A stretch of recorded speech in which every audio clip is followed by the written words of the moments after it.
Mutual funds basically ನಮ್ಮ ದೇಶದಲ್ಲಿ 1965 ನಲ್ಲಿ ಶುರುವಾಗಿರೋದು. ಫಸ್ಟ್ ಮ್ಯೂಚುವಲ್ ಫಂಡ್ ಬಂದ್ಬಿಟ್ಟು ಯೂನಿಟ್ ಟ್ರಸ್ಟ್ ಆಫ್ ಇಂಡಿಯಾ. ನಮ್ಮ ದೇಶದಲ್ಲಿ ಮ್ಯೂಚುವಲ್ ಫಂಡ್ ಅನ್ನೋದು ಒಂದು ಟ್ರಸ್ಟ್ ಮೂಲಕ ಅದು ಕೆಲಸ ಮಾಡುತ್ತೆ. ಇವತ್ತು ನಮ್ಮ ದೇಶದಲ್ಲಿರುವಂತಹ ದೊಡ್ಡ ದೊಡ್ಡ ಫೈನಾನ್ಷಿಯಲ್ ಇನ್ಸ್ಟಿಟ್ಯೂಷನ್ಸ್ ಇವತ್ತು ಮ್ಯೂಚುವಲ್ ಫಂಡ್ ಇಂಡಸ್ಟ್ರಿನಲ್ಲಿ ಕೆಲಸ ಮಾಡ್ತಾ ಇದ್ದಾರೆ. ಬೇಸಿಕಲಿ ಮ್ಯೂಚುವಲ್ ಫಂಡ್ ಅಂದ್ರೆ ಇಟ್ ಈಸ್ ಕಂಬೈನ್ಲಿ ಜನ ಸೇರ್ಕೊಂಡು ಅವರವರ ಸೇವಿಂಗ್ಸ್ ನ ಇನ್ವೆಸ್ಟ್ಮೆಂಟ್ ಮಾಡಿ ಅದು ಒಂದು ಫಂಡ್ ಹೌಸ್ ಮೂಲಕ ಒಂದು ಸೆಕ್ಯೂರಿಟೀಸ್, ಅದು ಡೆಟ್ ಮಾರ್ಕೆಟ್ ಆಗಿರ್ಬೋದು ಅಥವಾ ಇಕ್ವಿಟಿ ಮಾರ್ಕೆಟ್ ಆಗಿರ್ಬೋದು ಅಥವಾ ಮನಿ ಮಾರ್ಕೆಟ್ ಅಲ್ಲಿ ಇನ್ವೆಸ್ಟ್ ಮಾಡ್ತಾರೆ ಡಿಪೆಂಡಿಂಗ್ ಆನ್ ದ ಆಬ್ಜೆಕ್ಟಿವ್.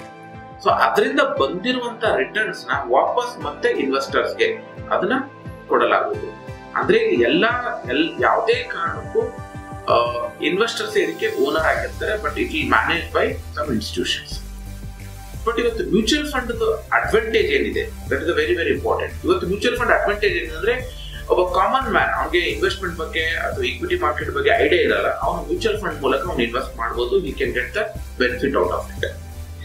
ಎರಡನೇದು ಬಹಳ ಇಂಪಾರ್ಟೆಂಟ್, ಇದರಲ್ಲಿ ಲಿಕ್ವಿಡಿಟಿ ಇದೆ. ಯಾವಾಗ ಬೇಕಾದ್ರೂ ದುಡ್ಡು ತೆಗೆಯಕ್ಕೆ ಅಥವಾ ಇನ್ವೆಸ್ಟ್ ಮಾಡಕ್ಕೆ ನಮ್ಗೆ ಅದು ಹೆಲ್ಪ್ ಆಗುತ್ತೆ. ಮೂರನೇದು, ಇದರಲ್ಲಿ ರಿಸ್ಕ್ ಕಡಿಮೆ ಮಾಡ್ಕೋಬಹುದು, ಬಿಕಾಸ್ ಅದರಲ್ಲಿ ಮೆಥಡಾಲಜಿ ಇದೆ.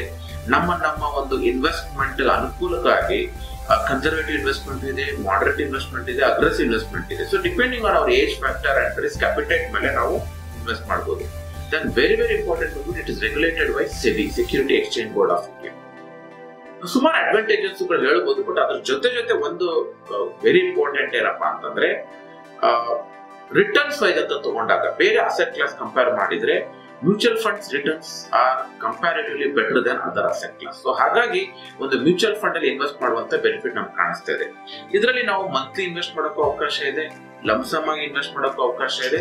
ಅದಲ್ಲದೆ we can also invest in some schemes where you will get a ATC benefit up to 1,50,000 ವರೆಗೂ ಟ್ಯಾಕ್ಸ್ ಬೆನಿಫಿಟ್ ಸಿಗುತ್ತೆ ನಮಗೆ.